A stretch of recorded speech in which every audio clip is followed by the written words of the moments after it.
Hello everyone, welcome to 50 Now What? I'm Alicia Sutton and I am here today at the Tree Yoga Co-op to do a beginner's practice here with one of the instructors here, Jacques Ho. Hi, I am Jacques Cole. I'm one of the instructors and owners at the Tree Yoga Cooperative, here to teach a little beginner's class here. All right. Well, you know why I'm here. Here for a little yoga, yes you are. Be gentle. All right. I'm here to learn something new. Well, first, since we're already standing, Yes. then we're gonna start with the very basics of what yoga actually is. A lot of people think that it's the asanas and the movement, when truly it's the breath. And so you breathing in and out your nose, relaxing your shoulders, just loosen things up, just release. It's perfect after the traffic. Yes, Been definitely. Find that breath, and you can even close the eyes. Just feel the feet grounded into the floor. You reach in the crown up to the sky, pretending there's a book on top of the head. And this is just what we do to ground ourselves, whether we're standing or seated. We find that breath. We slow everything down. And what this does is it allows us to let go of our past or our future. Our future is our assumptions and expectations, and it's the same thing with the past. Can we breathe presently? Just allowing everything to let go. And then let's start out. I ask you to come back into the room, just open the eyes, and we're just gonna come down onto our hands and knees. All right. We'll come on down to our hands and knees now. Something that's important for us in the sense who are in our 50s, it could be a lot to be on our knees. Yes. And so because, again, we teach accessible yoga here at the Tree. Yes. We And have by these- accessible meaning? Meaning that when you see a lot of yoga, you see a lot of European Americans who are very small doing yoga, and they're very limber. Yeah. And so when you see someone that's very small and very limber doing yoga, we're like, oh my God, like that's not accessible for me because I haven't been doing all that. And so Right. accessible is doing what's right for you. Right now, finding ways to be able to do the postures Yeah. that are right, that's right for your body. That's Right. not maybe right for her body. And so that accessibility is important for us because as definitely African Americans, as people over 50, our bodies are gonna be different than the 20s, 30 somethings. Right. And so these blankets are very good because we get on our knees, we can put these blankets underneath our knees, and that helps protect us, making things more accessible. What you see is I have this very thick mat Right. that allows me to have a lot more cushion. And so because you have that thinner mat, I that's have a why thin mat. I would recommend having a blanket I need underneath to your upgrade knees. to my 50+ mat. I'm on it. Note taken. And also, what we mean by accessible, we have all these props. Within yoga, Iyengar was this very great teacher who introduced props into the practice. And what props do is that they allow things to kind of be brought up to you. So let's say the floor may be far away, we can be on blocks so we can step up and do things Oh, wonderful. as opposed to having to be on the floor. I got it. And so we have these blocks as options of other things also to make it accessible. Wonderful. Wonderful. And so what we're gonna do is we're gonna come down and we're gonna warm our spine. All right. The spine is central to what we do here in yoga. What you wanna do is have your hands underneath your shoulders. And so that wrist should be right underneath the shoulder, and that hip should be right over the knees. This gives you proper alignment so you can use your skeleton. And if you've got that distance, then what we're gonna do is we're gonna inhale, open the chest, arch the back, look a little bit out. Then we're gonna exhale, roll the spine, bring the chin to the chest. Inhale, open and arch. Exhale, roll. Inhale, open. exhale, roll. Inhale to open. And then exhale and roll. We're just gonna inhale again, neutral spine. And then we're gonna do just a little child's pose, which is bringing the hips over the heels, sitting back, leaving the hands out, and maybe bringing the forehead towards the ground. It doesn't mean that you're actually gonna bring it on the ground, but you're gonna see where it goes. And child's pose is where we come and we take breaks. Now, child's pose is not always actually a great pose for breaks because it's not always accessible for everyone. Right. Is there a place where anybody should always feel like if they're not in the right pose, what does it feel like? Is it something when you start feeling discomfort, or is it or should you plow through discomfort? I think some people often think that, if it hurts, then it's supposed to hurt. It is not supposed to hurt. Discomfort is what we need in order to have breakthroughs. Yeah. Because if we're comfortable, we're doing what we're always doing. Right. When we're uncomfortable, now that's us actually exploring our edge. But when we've gone past the edge, we're in pain. Pain is there to say stop. Discomfort is there to like, check it out. Listen to yourself. And so that's where we find that edge. And so I would never say that there is any right or wrong yoga in that way. Mm-hmm. There's, am I in pain? Mm-hmm. Or am I uncomfortable? If I'm uncomfortable, are there things I can do to help find balance and things like that? Yoga is all about exploration. But when we see people on Instagram, we're thinking, oh, that's the right pose. Right. They're supposed to be moving from pose to pose, exploring the body, not just doing a pretty pose. Got it.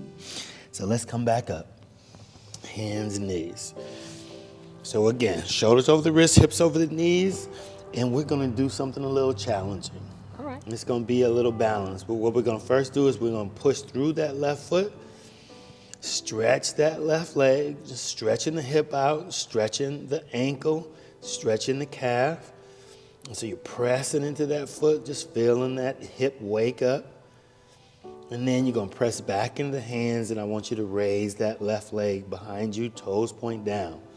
Press into those hands. Now here's the challenge. Left hand you're gonna press into, and you're gonna take that right arm out. Yes. Now you wanna turn your hand to where, and then spread your fingers where everything's active, and you're reaching through that back leg. So raise that leg, raise it, raise it, raise it. Yes, feeling the work, feeling the work. And then we're gonna bring it back down. And that's one side. We're gonna do the other side. We're gonna press through that right foot. Press into that foot, feel that stretch. Look, you already got me sweating. Pressing. Hot yoga now. Mm-hmm. It's all hot yoga. Then we're gonna raise that right leg this time, toes point down. What we're looking to do is make sure our hips are level, and we're reaching through that back leg. It's active.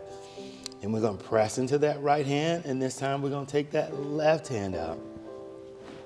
Reaching out. Breathing in and out of our nostrils. See, while you're playing with this balance, you ain't thinking about your bills, your kids, none of that stuff. You're just trying to stay balanced. Breathing. And then we're gonna take it down, and we're gonna sit back again, child's pose. In our child's pose, we sit back to take that stress off of our wrists, and you might wanna roll the wrists because they might not be used to you pressing down on them. And so we're just kind of rolling them. It's not just a reason for me to show off my nails. And they're lovely. I'm glad the blocks are here so you can't see mine. So we'll do that. That's what the prop is actually for. As Rita was telling me, I need to get my feel done. It's real. It's real. Oh my goodness. If you have a beginner coming in, and some of the expectations are that, they're thinking they're supposed to be in all these other, like you said, these elaborate poses. Do you find that it's important for them to give themselves and each other a lot more grace than usual? Oh my God. Grace is the name of the game. Yeah. So one of the things I always say in yoga is that I don't care if you're doing the poses. I don't care if you're doing the poses, I care that you're breathing. If you can't breathe evenly and do the pose, don't do it. It's about your breath, you being present with yourself. If you're struggling just trying to get a pose, then that's you actually being hard on yourself. And that's against the first ethic of yoga, which is ahimsa, or nonviolence. We're supposed to be nonviolent to ourselves, meaning, can I give grace to myself and just recognize where I am? Yes, I love that. Perfect. All right, let's come up again. Speaking of grace, we're going to try our first downward facing dog. Okay, that's why I mentioned it. And so down dog, you want to make sure your hands are spread, and you may just turn the hands out a bit. The reason why we do that is so that you're going to use all of your hand and your palm, not just your wrist pressing down. Got it. And so you turning them out, then we're going to tuck those toes, and then we're going to raise the hips back and up, looking at our toes, trying to release the heels down, bringing the chest towards the thighs. I'm going to say, loosen your shoulders. Yes. And that's a beautiful downward facing dog. Breathing. Now something we do is we walk our dog. Okay. To walk the dog, because this is about our hamstrings, we may bend that right knee, push that left heel down, alternating. Just feeling that work in the hamstrings. That feels good, actually. Tight hamstrings. Yes. And all these things is stuff you can do at home. You Right. feel like, oh, I've got tight hamstrings. You can just come into a down dog and stretch it out. Just regular down dog again. And we're going to come back down onto the hands and knees. And it's another child's pose. This time, we're going to add a lateral stretch to it. And so for a lateral stretch, you're going to walk the hands over to the right. So while we're down in our child's pose, we walk our hands over to the right. And that, you're going to feel that stretch in the left side of the body. You should feel in the ribs and the hips. I feel it. Just to where it's a little uncomfortable, not to where it's painful. No, not painful at all. And then we're gonna come back center. And you guessed it, we're gonna walk over to the left. Oh, imagine that. See, in yoga, we look to have balance. And in that balance, we have to work both sides. Right. Looking to balance both sides of the body, recognizing that there's two halves of us. And we always want to see the better half, right? There's always the better half. Both sides are the good side. Yes. Coming back to the center. Yes. And then we're going to come back up. And we're going to do that downward facing dog again. Tuck the toes. Tuck toes. Back into down dog. And from this down dog, what we're going to do is walk our hands all the way back to the feet. Walk them all the way back to the feet. This is a forward fold. You're just hanging out. And if you like, you can grab the elbows with each hand and you can just rock side to side. If you feel this in your low back, you want to have more of a bend in the knees. Just letting the head hang, just kind of swaying back and forth. I'm going to bend these knees just a little. Yes. Again, we do what's right for us. A lot of times, again, people think that they're supposed to be doing what the instructor is saying, when the instructor is just supposed to be making space for you to explore. I like that. Space to explore. Yes. Nothing more, nothing less. I'm not here to be a dictator. Then you're going to release those elbows. And what we're going to do is slowly roll up vertebrae by vertebrae. We're just stacking the spine, coming into a standing position.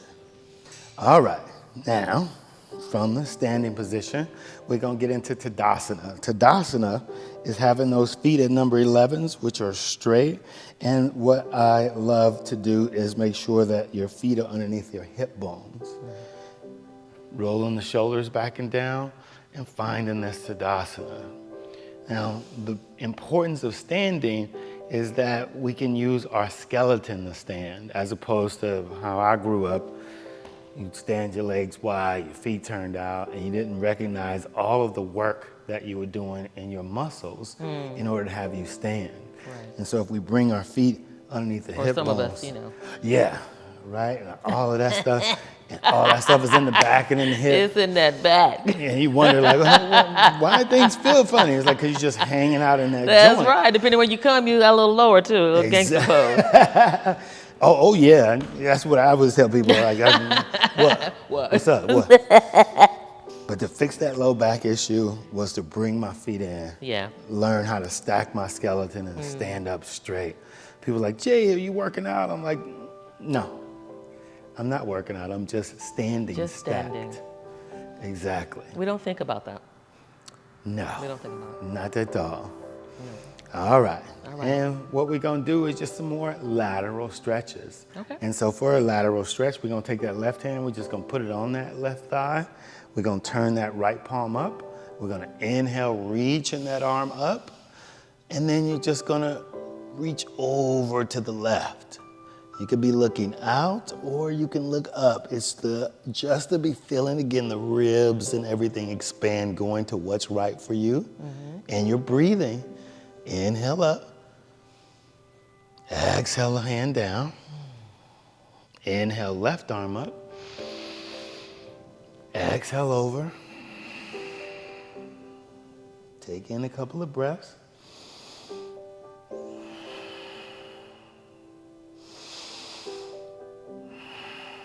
One more. We're going to inhale to come up.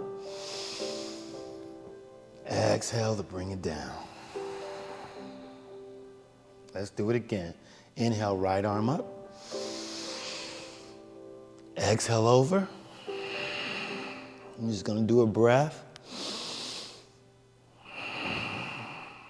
Inhale up. Exhale down. Inhale left. Exhale over. A breath. Look out towards me. Towards me. Inhale up. Exhale, just bring that arm down. And the reason why I had you make that connection is because if you turn the head that way, you're like cranking into the spine. As opposed to having it straight, then you're just getting that lateral stretch. And so that's things we do to make sure that you stay safe. Because we think, oh, we can look around, but your neck is not used to you looking while you're bent over like that. Right. Lessons. Lessons, yes. Again, the beautiful thing about the practice, it teaches you to start listening to your body. Right. We start recognizing like, oh man, ahimsa, I haven't really been paying attention to myself. No. I've been very violent in a sense of where I've been taking myself for granted. And so now can I be present and respect this neck, this back, these legs. And we need that, especially right now. Man. All the time, but if you missed it in the last 30 years, if you're here, let's start. Here's your time. Here's your time. Man, my senior class, that's the class I love to teach the most because they are there for that yoga. Yep. They are present in their body. They are very happy that they're still mobile and able to do everything. Where the young folks are like, make me do something hard. Right. They want to do the handstands and the headstands and all that crazy. No judgment. That's great, but you know. Exactly. I'm checking in with me. All right, we're gonna do one more thing, and this is gonna be probably the most difficult. Okay. But it's just gonna be a sun salutation where it's just a little bit of fluid movement. And so I want you to come all the way to the top of your mat. And so what you're gonna do, and I'm gonna demonstrate while standing at the top of my mat. Okay. And so from our Tadasana, you're gonna inhale arms all the way up over the head. Then we're gonna exhale, come all the way over with a flat back, all the way over. Then we're gonna come halfway to stretch the spine. Then we're gonna exhale to come down, planting our hands, and we're gonna step back. Okay. And you can step back into plank, or you can step back onto those hands and knees. All right, I'm ready. I'll try it. That was a That was just demonstration. to see. Great demonstration. All right. Now I'm doing it. Okay. Shoulders are back and down. Okay. Inhale, arms up. Exhale, swan dive down, flat back, engage that core, come all the way over. Inhale halfway to stretch the spine, reach through the sit bones and the crown of the head. Exhale down, plant hands, bend the knees, step back. Now again, we're gonna do an upward facing dog. You're gonna look out in front of you, keep arms straight, allow the hips to fall. This stretches that back and strengthens those arms. Exhale, come all the way back, down dog. Nice. And then from this down dog, we're gonna inhale, hands and knees. And then we're gonna sit back, child's pose.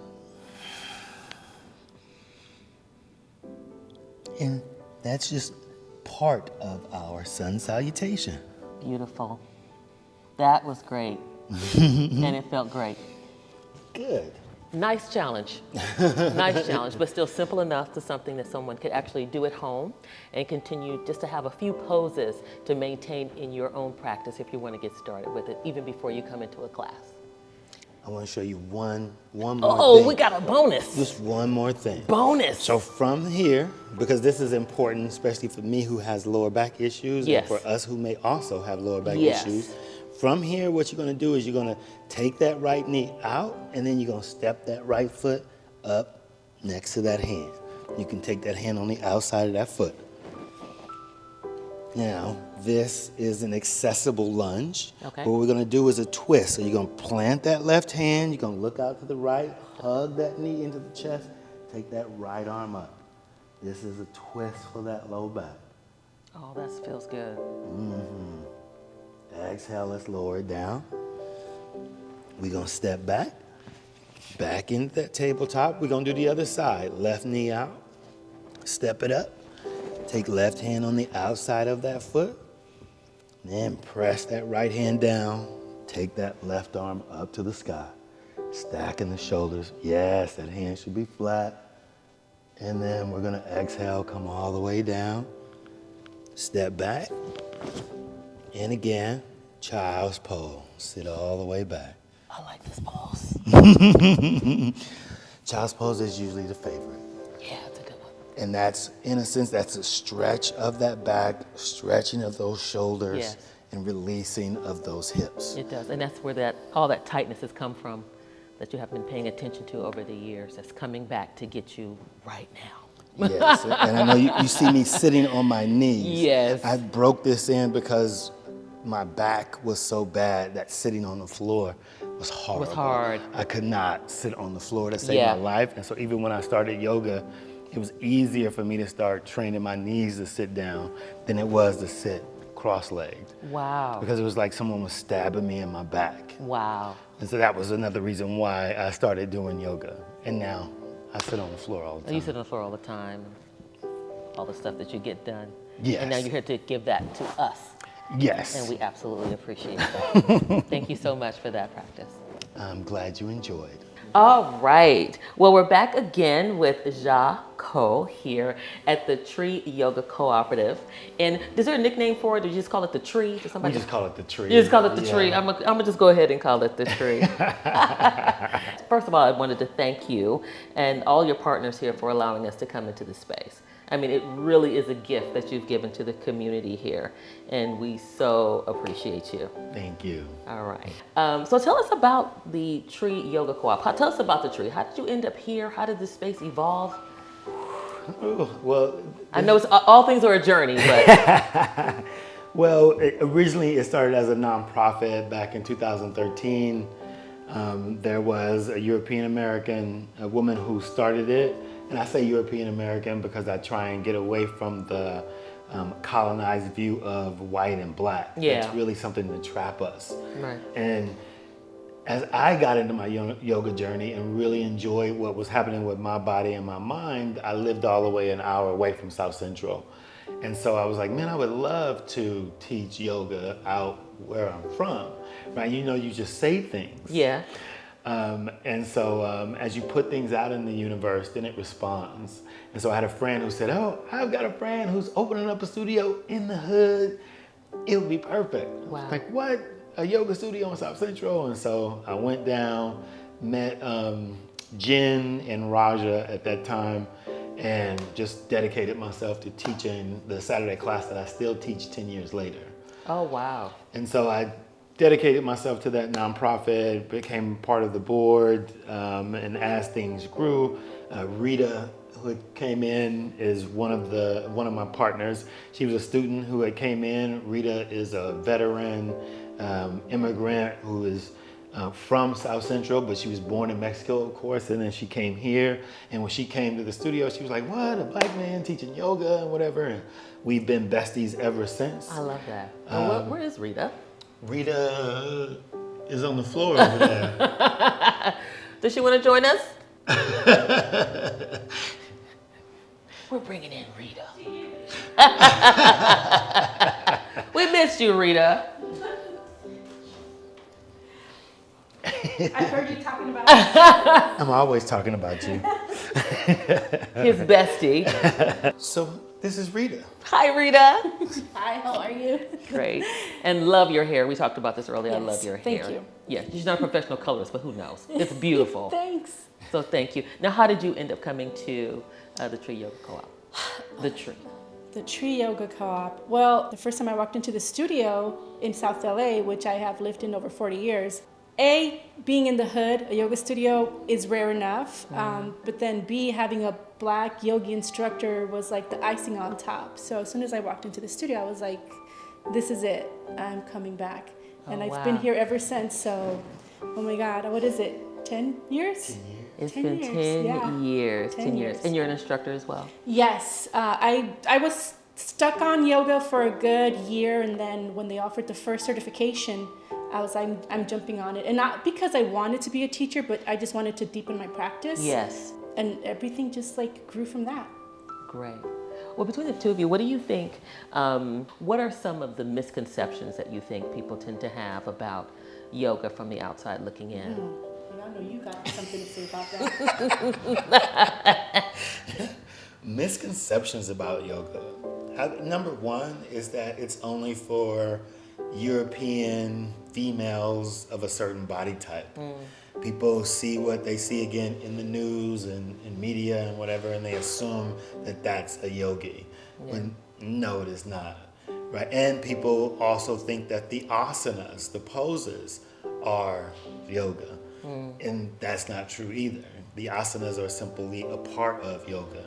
There's 8 limbs to yoga, something we were talking about before, where there's the ethics of yoga that talks about things like nonviolence. And so the first 2 limbs are these ethics of how to be observant of yourself and observant of the world, how you're being to you and how you're being to the world.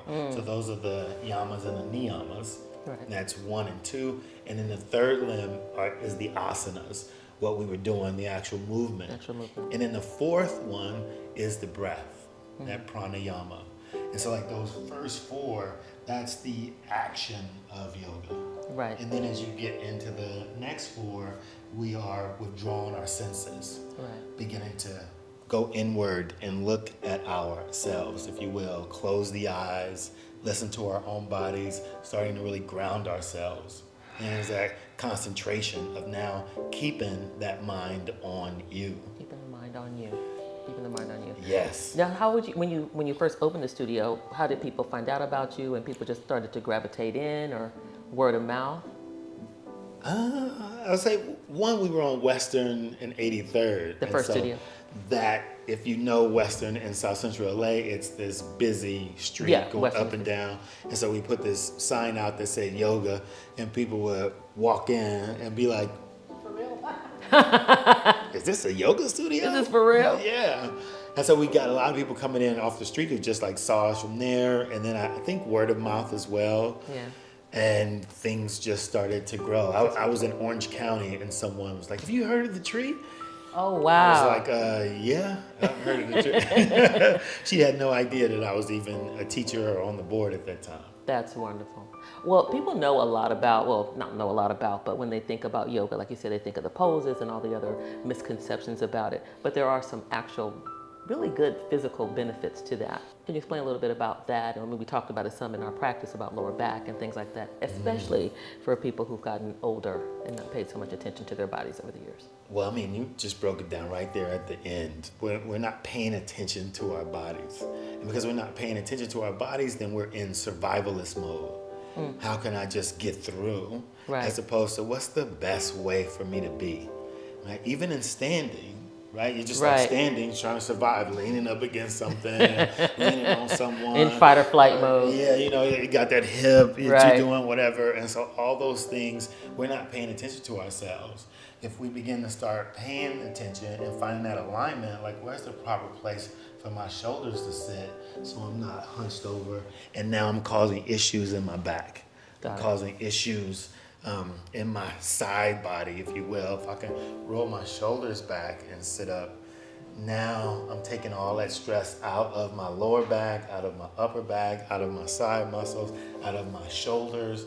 Right. And so I can sit up and find that better way of sitting, if you will. And I say easier way. Easier way. Well, speaking of stress, there's something called yoga off the mat. Can we talk a little bit about that? We talked about it in the sense that we talked about the yamas and niyamas. Yes. And so that yoga off the mat is in a sense of when you think of how can I be nonviolent in the world, right? How can I now not cuss people out?